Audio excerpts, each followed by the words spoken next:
fancy gavel. So this meeting of the City of Erie Historic Review Commission for Monday, May the 5th, 2025 is called in session. First order of business is roll call. Commissioner Brennan? Here. Commissioner Mayer? Here. Commissioner Pepper? Is not with us at the moment.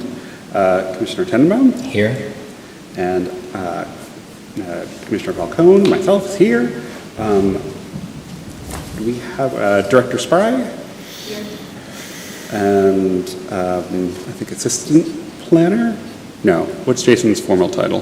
He's ex officio. He's in the planning commission. Who is, I believe, absent. And then Assistant Planner Moore, present as well. All right, thank you. Matthew, I just need to make one adjustment to this agenda. I got my commissions messed up, I think, on this one. Instead of secretary, it should say other above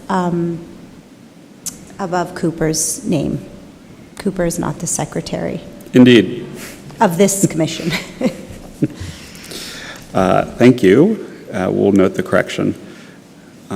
Next order of business is public comment. Do we have any members of the public who would like to speak? Hannah. Hearing and seeing none, then we'll move on to the next order of business, which is the approval of past meeting minutes and certificate of appropriateness report. So for those that are here, have you had the opportunity to review our regular meeting minutes from April 7th, 2025? And if so, do you have any comments or changes? Right. Hearing none, would someone care to move that we approve the minutes?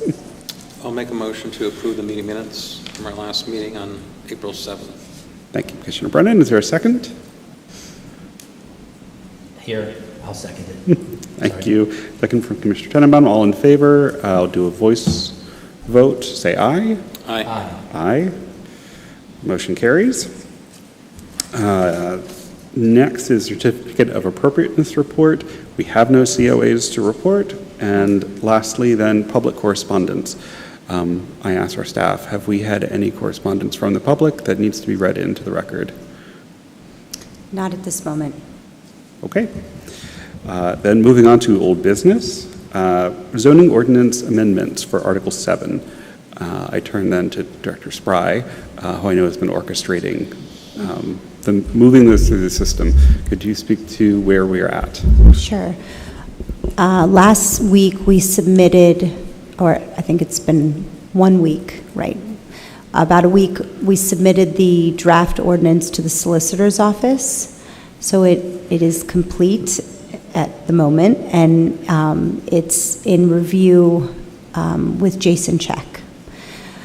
The hope is that we will have comments and a discussion around the edits, any edits that the solicitors might have this week, so that we can schedule, and I was going to ask the HRC, the commissioners, to make a motion to hold a special meeting in this month, so that we can approve Article 7 once we've completed the review and comment by the solicitor's office.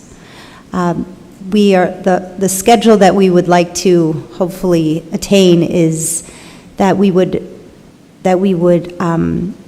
approve Article 7 at a special meeting this month, HRC, to meet the Planning Commission meeting, which is the 20th, I believe. Yes. So that we would be able to, it could go in front of the Planning Commission on May 20th. I know that's an aggressive schedule, but once it goes to Planning Commission, I'm sorry, I have to open my calendar because now I'm getting myself messed up. Because Planning Commission has a special meeting for Article 7 also already scheduled. Right. So Planning Commission, we'd like the HRC, the commissioners, to have 2 weeks, at least almost 2 weeks to review Article 7. So within 2 weeks from today, we'd like to schedule a special meeting before May 20th, because Planning Commission has an already scheduled special meeting to review Article 7 the same day that they have their regularly scheduled meeting. So the hope is to pass, to approve at Planning Commission to have that, the Article 7 amendments on City Council's agenda for June. It would require 2 readings, and even before I think we get to City Council, we also discussed having a study session with Council to review the amendments. So we're hopeful that will all take place in June. We'll have the 2 readings, and final adoption would be beginning of July. It would be adopted in June and then reopened in July. I'm sorry. Does that make sense? So my request would be to ask the commissioners to call for a special meeting for this month for Article 7 review and approval. And you said that the Planning Commission's regular meeting is Tuesday, the 20th. Yes, and their special meeting, and they're having their special meeting first, and then their regular meeting after that, I all see. on the 20th. Okay. All right, then. I think, Commissioners, to give us enough time, I think, to have the review completed by City Legal and then to have us review, we'd be looking at prospectively May the 16th or 19th to meet. What works best for all of you? Well, I'd have to look at my calendar. I can't remember what I have going on. May 16th is a Friday, just to let you know. Right. Yes. That works for us. I don't know if that works for you. That's available to, that day is good. Okay.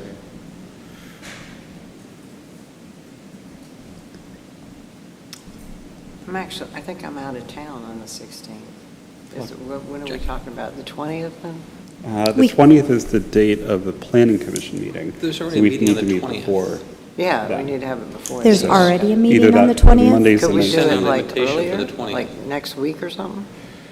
Oh, that's Yeah, for the Planning next Commission. So Friday. I sent that out Or- as a, Okay. if you would like to attend their review, Okay. so that the commissioners could, the Historic Review commissioners could be present at the Planning Commission, and we can't have a quorum, obviously, but if a few commissioners would like to be part of that study session, that working session with the Planning Commission, that's why I sent that, that date out. Just to notify you that that was taking place. Okay. Right.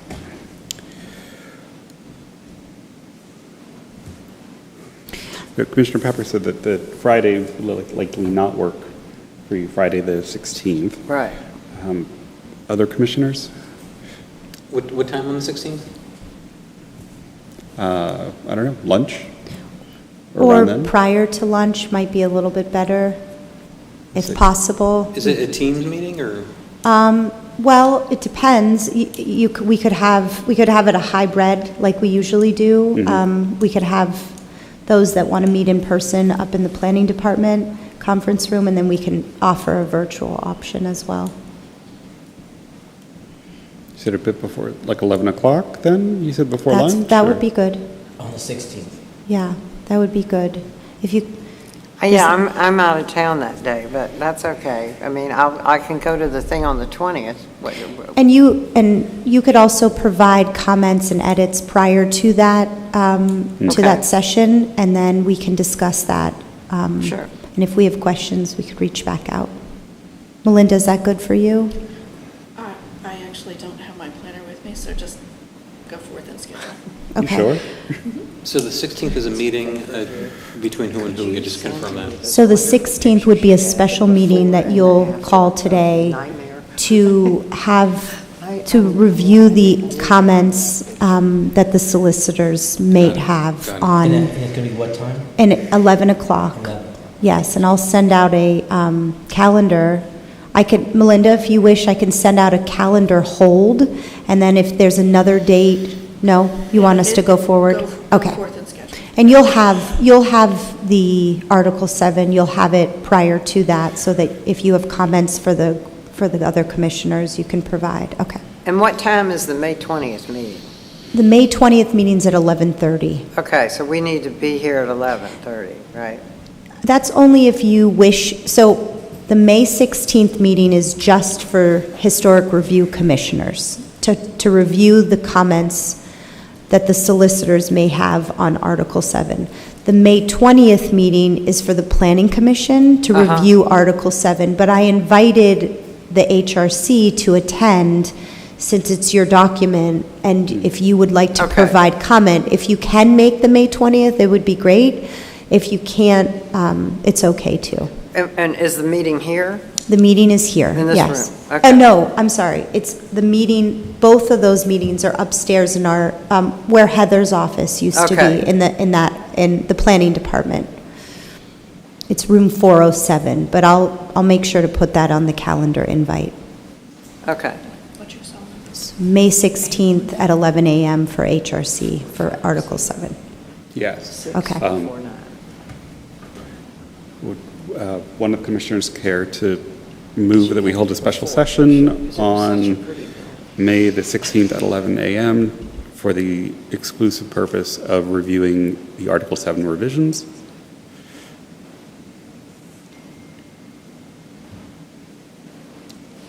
I'd like to make the motion to have the internal meeting for the HRC to review the Article 7 revisions All right. at Thank you. 11 a.m. Sorry, Matthew, that's one correction. That was to review and adopt at that meeting, just to be clear, because we talked about scheduling, so I don't know if you need to change the motion, but, I don't believe so. Okay. Just to set the subject of the meeting, I think we're okay. okay. So thank you for the motion. Mr. Brennan, is there a second? I will second it again. Thank you, Mr. Tannenbaum. Let's do a voice call vote. All in favor, say aye. Aye. Aye. Aye. I believe the motion carried unanimously. All right, thank you for that.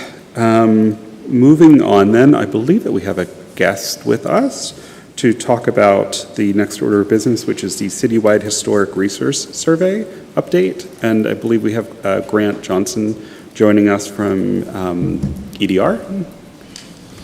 So Yes, I you'll hear me look forward to you. Sure. So we have had teams out in the field, several times this year. I'm not even sure what mobilization we're on, but I would say we're probably 80 to 85% done with the survey at this point. As far as the planning areas that we've surveyed, last year we did downtown, 12th Street corridor, and then part of West Bayfront. That was towards the end of last year, November, December. And then ever since then, the beginning of this year after the snow went away, we finished West Bayfront, did Bayfront, Pulaski Lighthouse, and Little Italy. And so we have about a third of East Bayfront left, and then all of Trinity Park.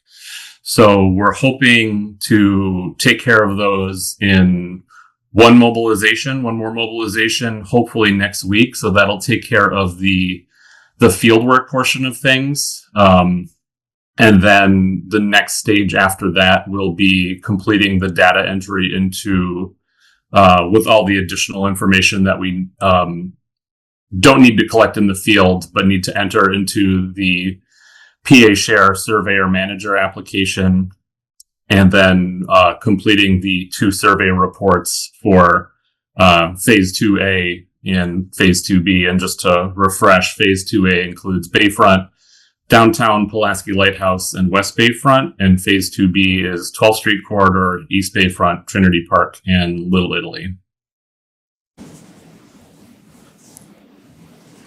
Questions? Commissioners or staff, any questions or comments? Grant, I would just add that, we do meet bi-weekly with the Yes. EDR grant team, as we've given you updates over the course of their time. We also have been in contact with SHPO and working with QA, QC, but really we're looking at it through a little bit different lens than the state, and so we've been coordinating between the three of us. So, yeah. So far, I think I know that Mike he was out, I think, in the Pulaski Lighthouse, and then you said that, and then Little Italy was next. Are you still Yeah. in Little Italy then, Grant? No, Little Italy's done. Okay, that's great. They took care of that last week. Yeah. So, yes, we are regularly in contact with both yourself, Jackie, and the SHPO, as you mentioned. We do have the website set up as well for public input on additional resources, which yielded a few things at first, but I don't really think there's been any submissions in a long time there. So I feel like we're doing, a good job of covering everything we need to as part of this. But of course, if anything comes up within any of these neighborhoods, these planning areas, that anyone is concerned about, you certainly can reach out to us via Jackie. And we'd be happy to answer any questions, that we can to help you in any way we can. Grant, do you mind just speaking about the story map too for just one moment, just to explain what you're doing with the photos that you've captured? Yeah, so we set up a story map. Jackie probably has the link and can send it, or I can send it to her as a refresher.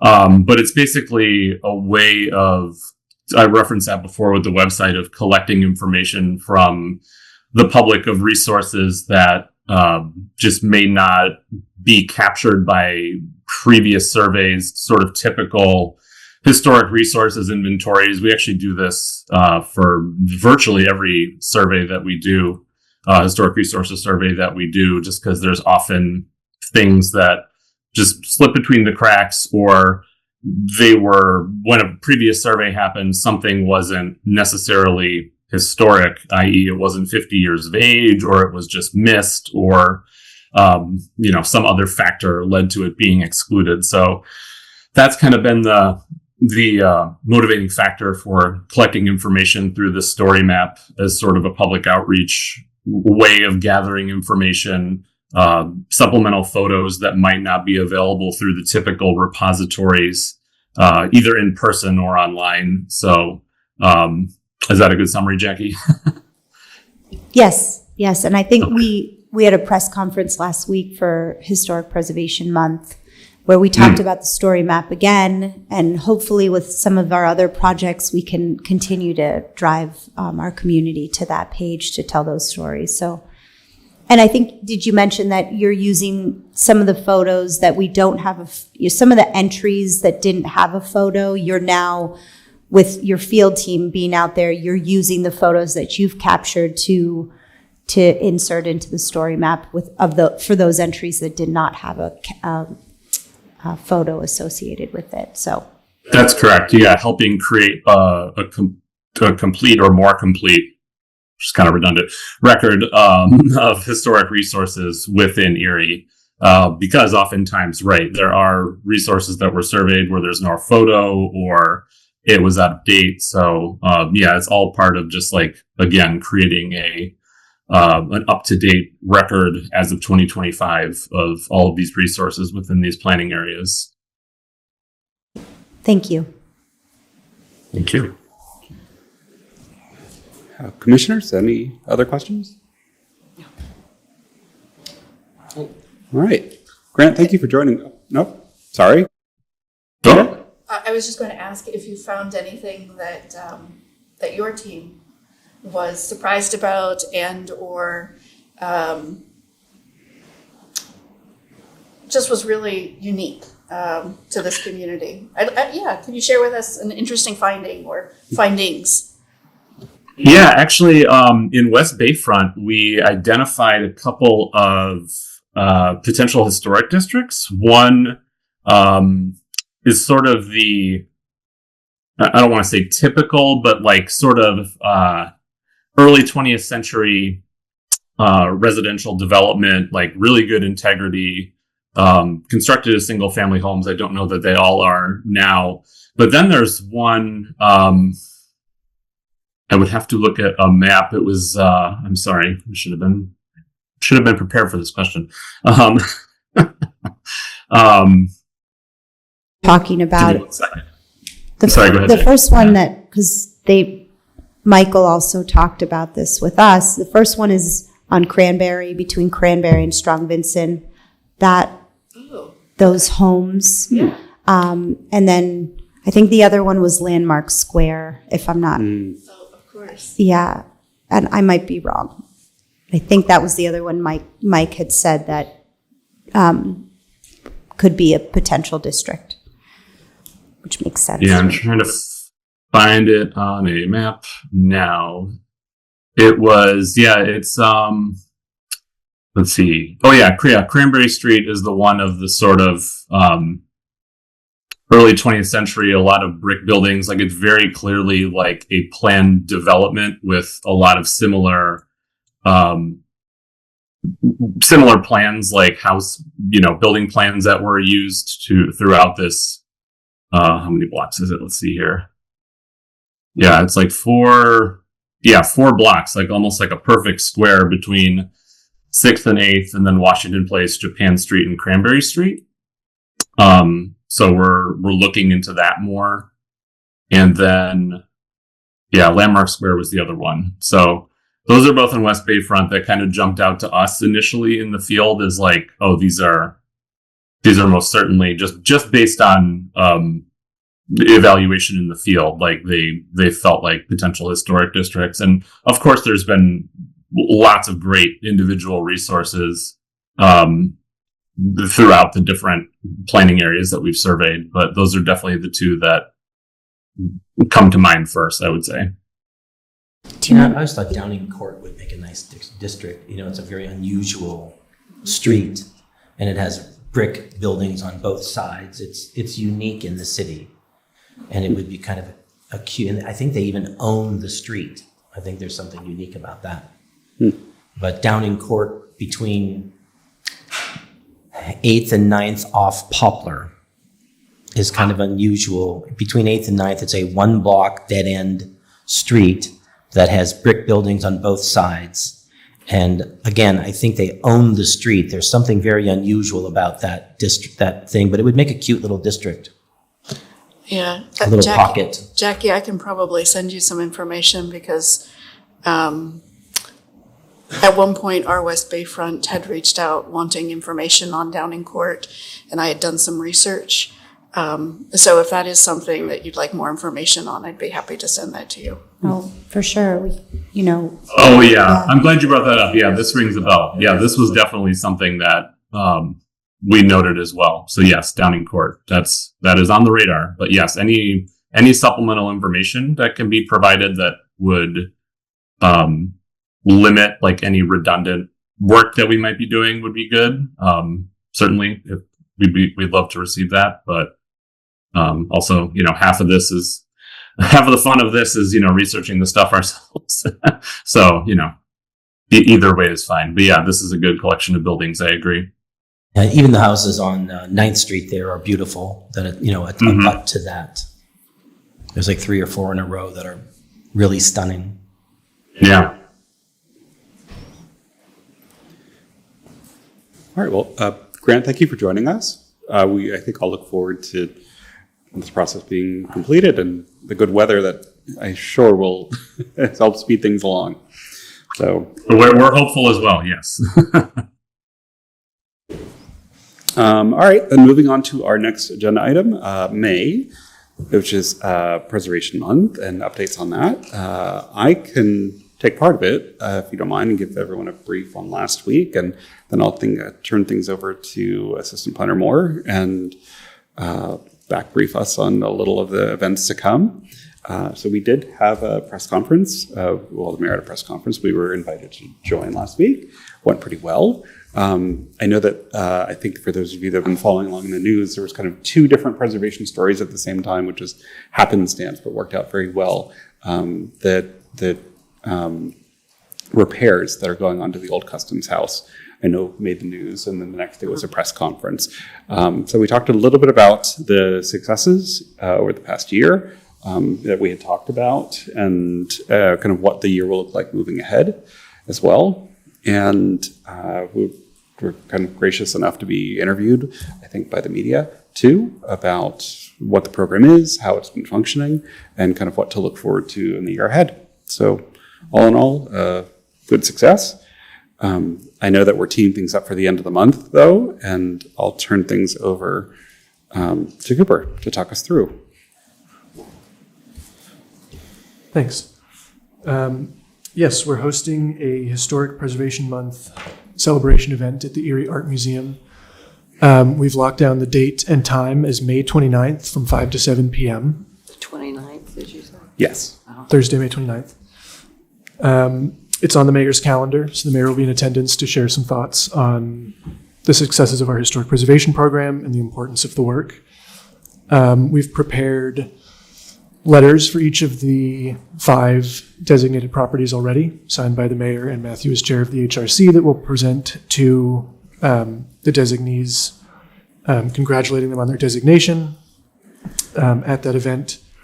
A couple things still to be worked out regarding food and drink, but we have drafted an invitation list that I'm going to send to the administration this afternoon, and they'll put together invites with the communications department to send out since it's already May 5th. So, and upstairs also on my whiteboard, I have scribbled down the very beginnings of an agenda for the event. Thank you. Commissioners, any questions? And it's at the Art Museum, right? Yes. And what's the time? 5 to 7. 5 to 7.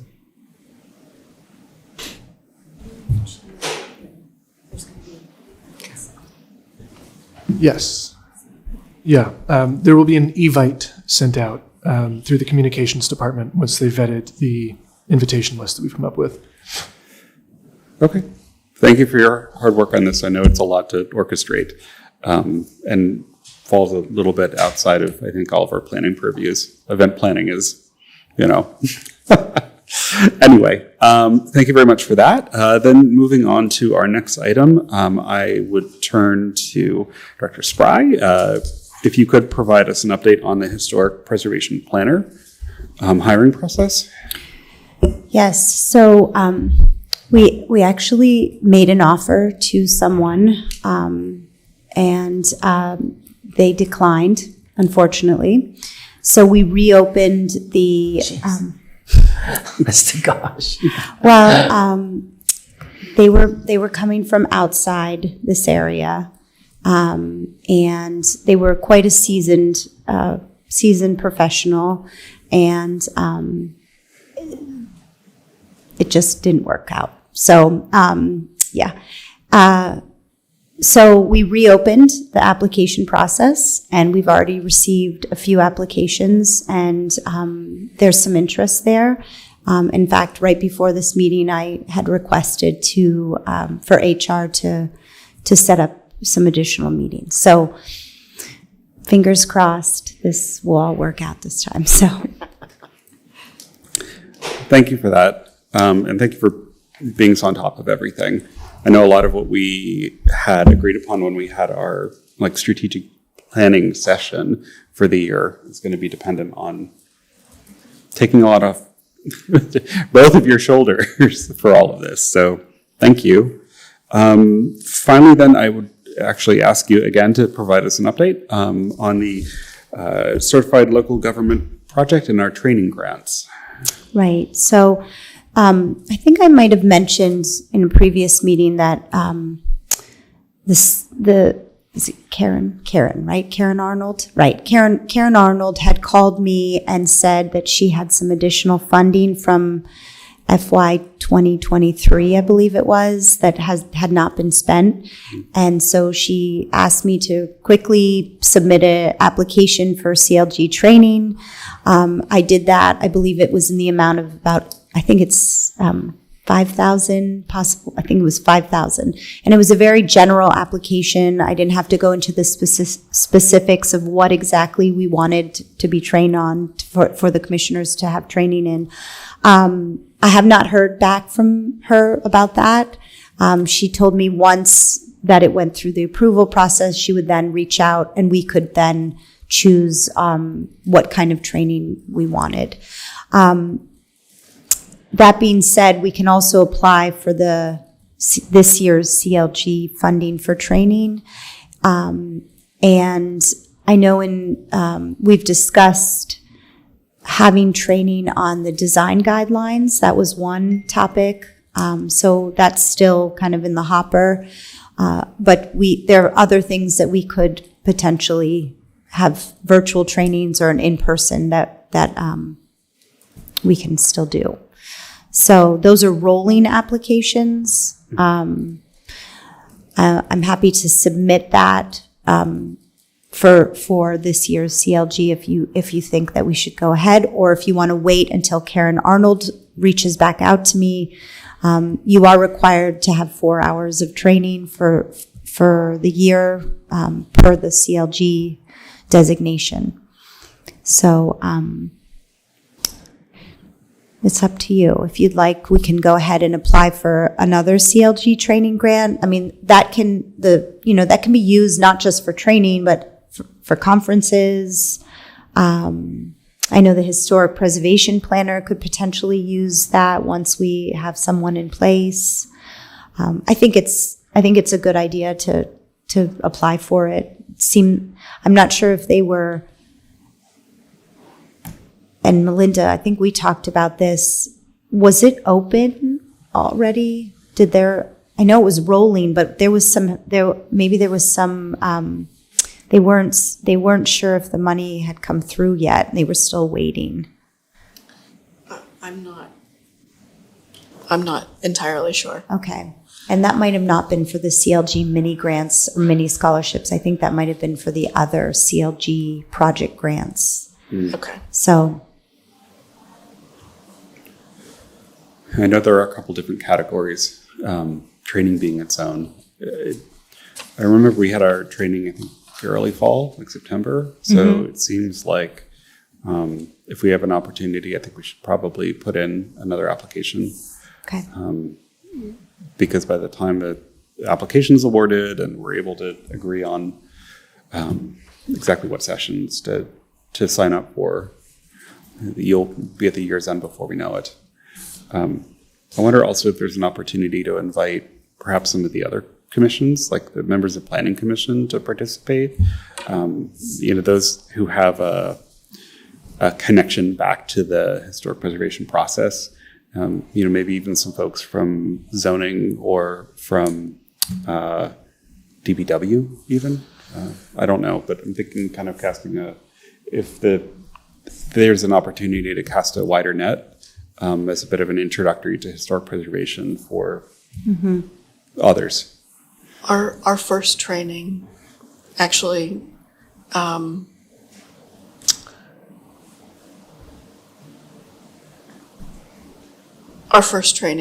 invited all of those folks, including all of the directors of the neighborhood groups as well, including the director of the Erie Downtown Partnership.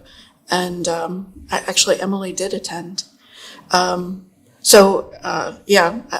just think in general, any training that we do, it's just a good idea to cast that invitation broadly.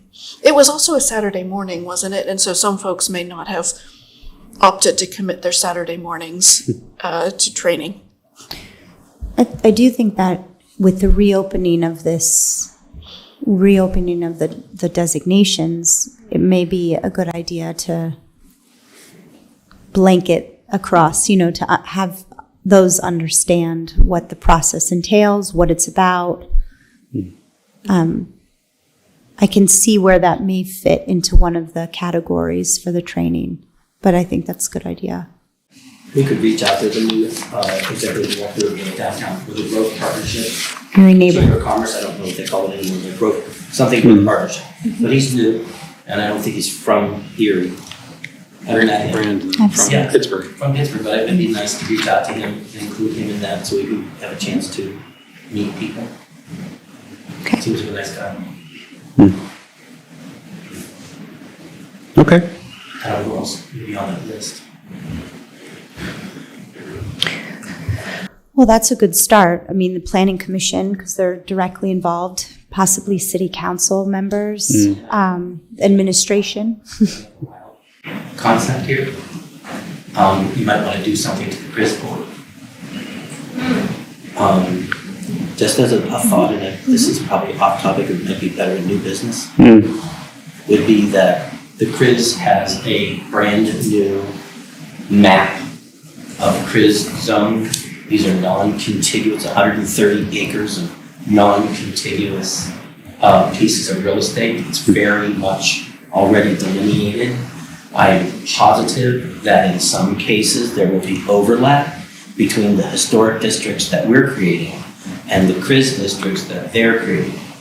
I would recommend that perhaps a certain amount of money from the CRIS fund could be allocated to historic preservation, a fund that we would control and be able to do good work within these districts over the long haul. This is a 30-year plan that they have. My understanding is that it's probably going to produce about $15 million a year for 30 years. It would not be a horrendous idea to get $300,000, $500,000 on an annual basis in the, for us to assist in historic preservation within the CRIS district. It is literally their mission. A CRIS, community revitalization, economic or something zone. I don't know exactly what it is, but it is definitely a urban renewal type process. I think it would be a good idea to try to get it on the ground floor. I do too. And we've talked about this, about the potential of how to fund what we were doing previous into the future when the other funds ran out. This might be the way to do it. There's a CRIS board, right? An authority already created. So would it be best to speak to people from that board, or who is? I would approach the board. I would make an appointment to the board. I'd be happy to go with you. But Michael, he's the president. I think before Polito is the executive director. before making a presentation, I think, drafting a proposal and understanding if this is even first allowable, making sure all of, because, no, I think it's a great suggestion. I just, before we would make any formal presentation, just to be very prepared. So, I'm happy to find some more information out, to speak to Brian Polito. Or if you wanted to make some calls, Mark, and then get back with me, that's okay. That would be great too. If you wouldn't mind starting that conversation, and I'd be happy to organize, and maybe we have another special meeting that we have, or we have a small group of commissioners that work on a proposal together. With staff, of course. But that would be excellent to have that kind of flow of revenue. Yeah. And you're absolutely right. The Venn diagram of our missions, there's a substantial amount of overlap. Definitely. I don't know how much, because again, there's non-contiguous, and it goes like the zoo is like a part of it. There are the Parade Street corridor is part of it. So they have very specific parts. Right. Hacka is part of it. So there are, Lots of historic resources. Yes, but it's not necessarily overlap with the economic development zone, which stops you, those types of things, it's different. Yeah, and I could provide a CRIS map to the commissioners if you'd like to see one, yeah. Good So idea. you'll reach out, I'll make, tell Brian and just if we maybe, can have a preliminary meeting and see if there's exploratory, see if we can work together. okay, that'd be great, thank you. All right, then, any other comments on, Yeah. oh. Yeah, please approach the podium and, Is it on? I think about 2 weeks ago, when you were out of town, I actually typed up a document of what CLG grants and scholarships are available and what is actually maybe applicable to you guys. I'd be happy. I think I actually gave it to Cooper. So he has that document of what each grant program is and what scholarships are available for commissions. And it is rolling. So at any time, a commission or any group of people are able to apply and then get said funding. So I did do that research if you would like to see it. of course, and thank you. All right, then. So then moving on to new business. For hearing and action, historic nominations, there are none. The process remains closed. For hearing and action, then, applications for certificate of appropriateness, we have none, which brings us to item C, the historic resource nominations, interested applicants.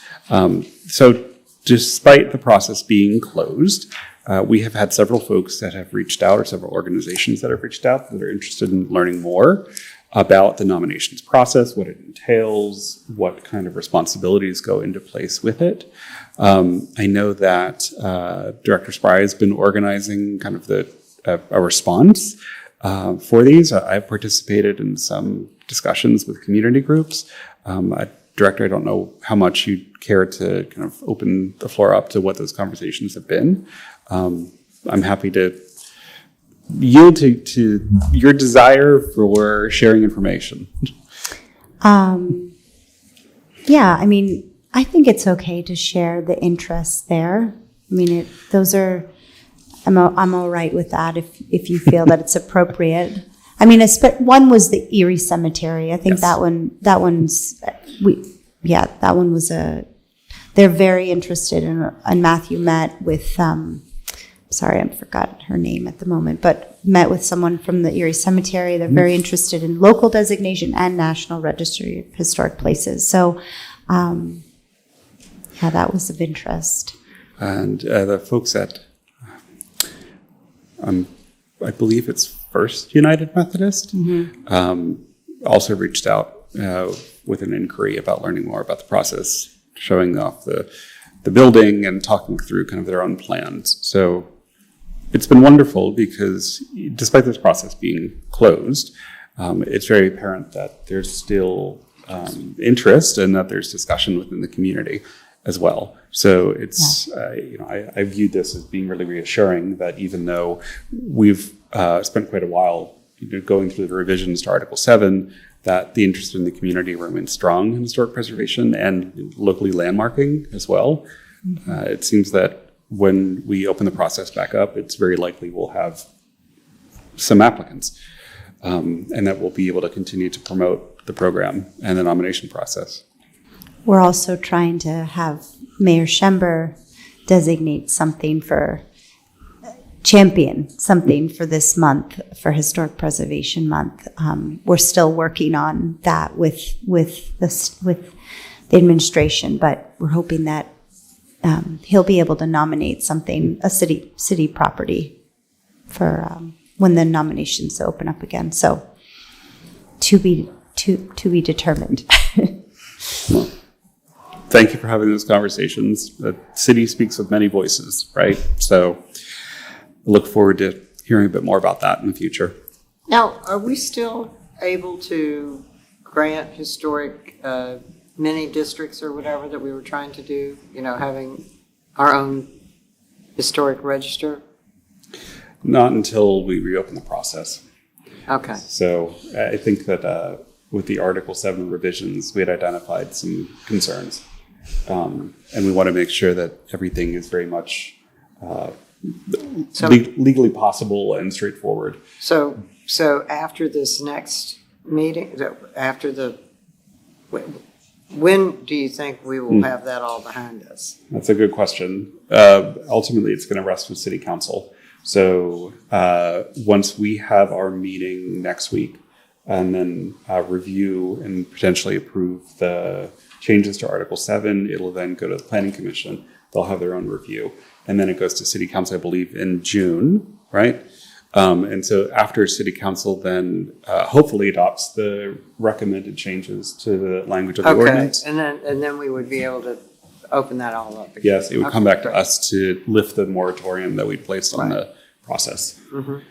Yeah, and we've also, Cooper's also worked on the application itself. And our GIS administrator has actually inputted all of that as a digital form as well. So that when she's been working on it and it looks really great. I looked at it last week. So everything could be submitted. I mean, there's still some tweaks to figure out, but everything can be submitted online. So she's been trying to get ahead of the game for us so that when we do reopen, we can set a new standard. So with this program, because right now, not many of our submittals to City Hall are through digitally. So That's great. yeah. Thanks for taking that on. Yeah. Erin Pence is our GIS administrator. She's been playing with it. Convey our gratitude. Yeah, we do. We do. Any other questions or comments? No, that was my only question. Melinda, I know you've mentioned a few potential. I didn't know if you wanted to mention anything further there. Okay, not yet. Okay, got it. But that brings us to our next order of business, which is item D, historic resource nomination fees. I believe that as part of this process, as with all city applications, there's traditionally a fee component. And I know that we've talked about this tangentially in some of our past meetings about ensuring that we can assign an appropriate fee for a nomination, but also for a certificate of appropriateness application. And I defer to, again, city staff to walk us through this because I fully understand this is much more your expertise than ours, but a really key component to reopening and restarting this process. Yeah, we've had a few discussions, even when Kathy Rosdek was with Michael Baker, around fees and deterrence and things like that. I mean, currently our fee is $60 for residential, I believe, and $100. Is that right, Cooper, on the form? I can't remember. Residential was lower than the commercial fee, but it was nominal. It has been recommended to us to increase these fees enough to deter possibly someone using the designation in a manner that might be for other purposes other than historic resources. So I don't think that we've done a comparison yet, but we should look at other cities in Pennsylvania and find out what they're charging. I think we've seen as high as $300 or even higher for commercial. So I know that I remember seeing it was something like $1,000 for commercial. That seemed high, but yeah. So we could do a quick comparison and then send it out. But yeah, we definitely want to make sure that we establish the correct and appropriate fees prior to reopening the application. Jackie, I was thinking about the what effort is required. You know, the effort required to look at a larger area versus a single entity is much different. So I'm thinking about what else, what are the other fees, comparables, but also just what is the effort? Yeah. Again, and it's not like we're looking to get it totally paid for, but at least approach it. Right, you're covering some of the administrative costs, of course, but I'm not sure if the city of Erie's fees are a good indicator. I don't think that they're I'm not sure if those fees are increased, like a zoning fee, zoning variance fees. I'm not sure if those are increased yearly. So I think it's better if we look outside of City Hall fees at the moment, but we certainly can take into account the administrative fees, that the reviewing, what has to be done on the city side staffing in order to, and then the time and commitment required for adoption. So, yes. Public hearings, we have to bring people in to record the meeting, et cetera. Right. Mm-hmm. Yes, that's true. The stenographer. Yeah. Right. That has to be part of it as well. And that's not $60. No. Can I ask Cooper a question? Sure. About how many invitations are you sending out? I know they're just going out today. For the art museum event. Uh-huh. I think the list that we're sending to the administration has about 75 names on it. And they'll add and subtract as they see fit. But that's where we're at now. And did we reach out to like the History Center and a couple of other places that might? They're on the list, yeah.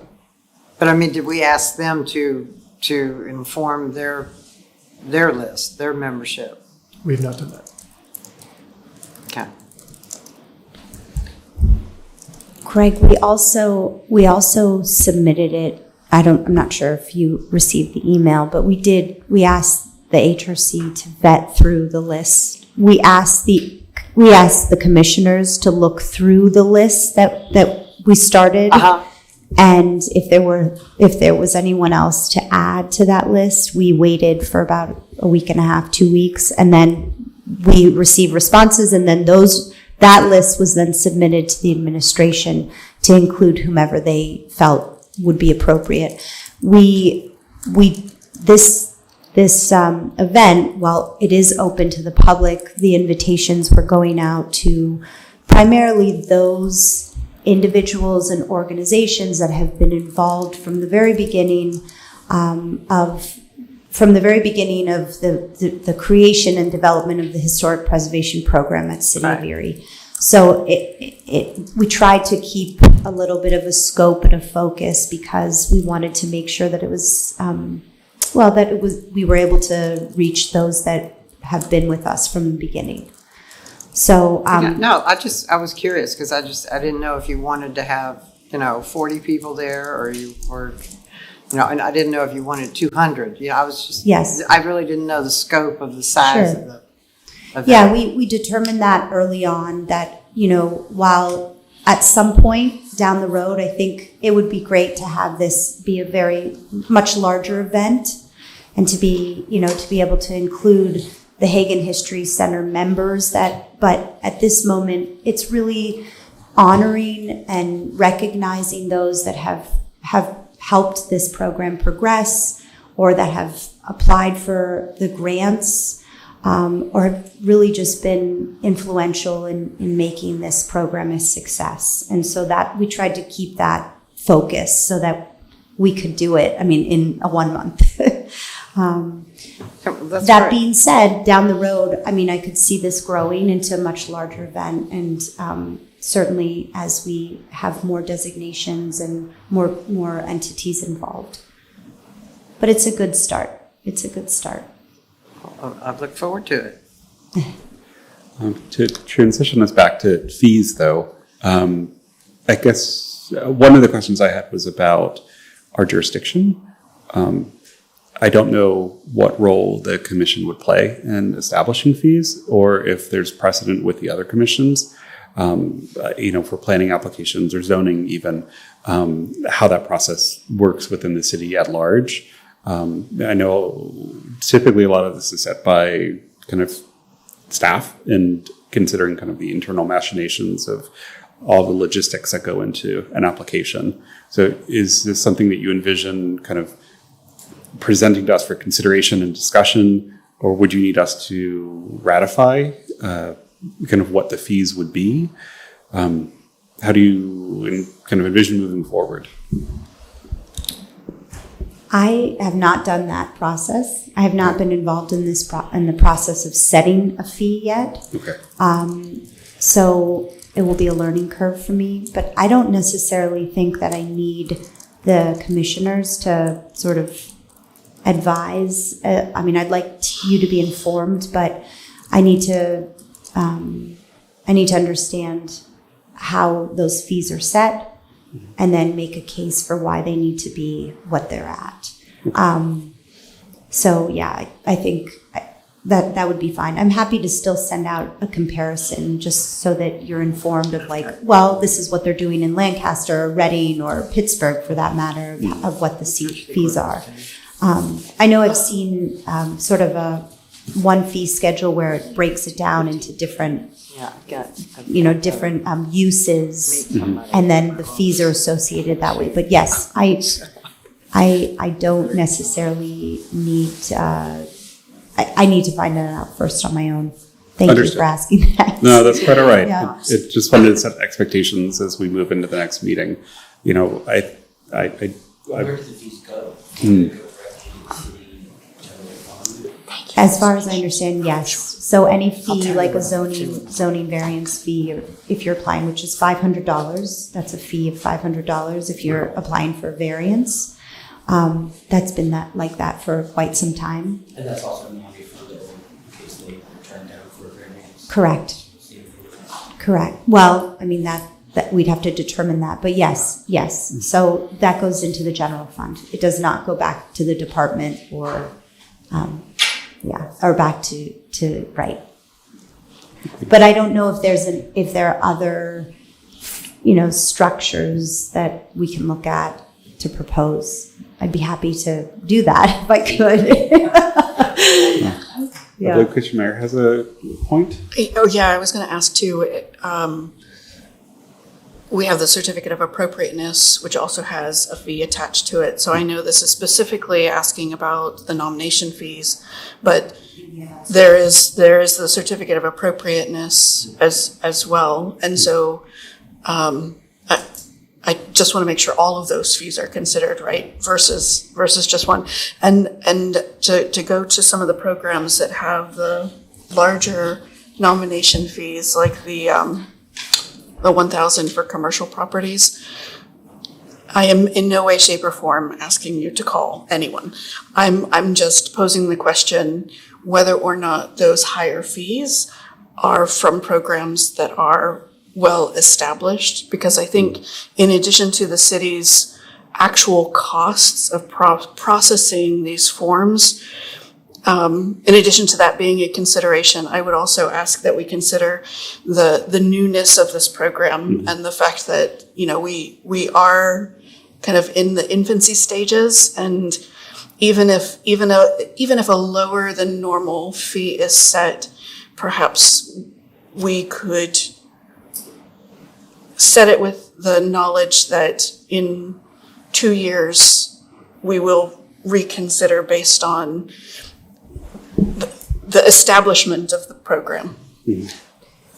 Noted. Okay. Because we've had this conversation. Have you? Okay. No, we've had this at the HRC meetings prior to about fees when we were discussing the application form, and I do recall talking about that, and potentially setting them lower, and then within even 1 or 2 years, increasing the fees once we got our feet on the ground. Yeah, noted. Thank you. Another question is a certificate of appropriateness for administrative action versus someone that would go to the committee. Because there's, if someone's coming and just has a window, maybe a simple administrative task versus coming to the committee and presenting. So that, I don't know if there's 2 fees, or maybe the administrative one is simple enough and there's no fee. Right. Just a thought. And I think to your point earlier, and I think to Commissioner Meyer's point, like ensuring that we're not a burden or financial burden, especially for residents, is people's kind of, I don't know kind of how you can envision it, but people's homes, places of worship, things that are a nonprofit organization, they're very different than a traditional commercial sense. And I know that the city already has rules and regulations about different kinds of zoning, but it's important that we don't make this prohibitive. Yeah. I apologize, but I have a meeting at 2 that I have to go to, and Cooper is going to give the director's report, so I'm sorry that I have to leave a little early today. Thank you. Thank you.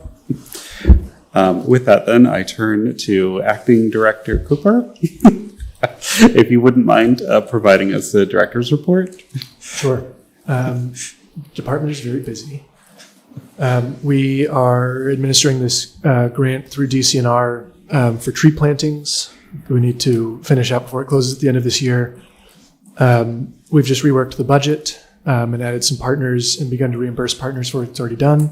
And just on Friday, the window closed for submissions from consultants to do a tree inventory and sustainable urban forest management plan.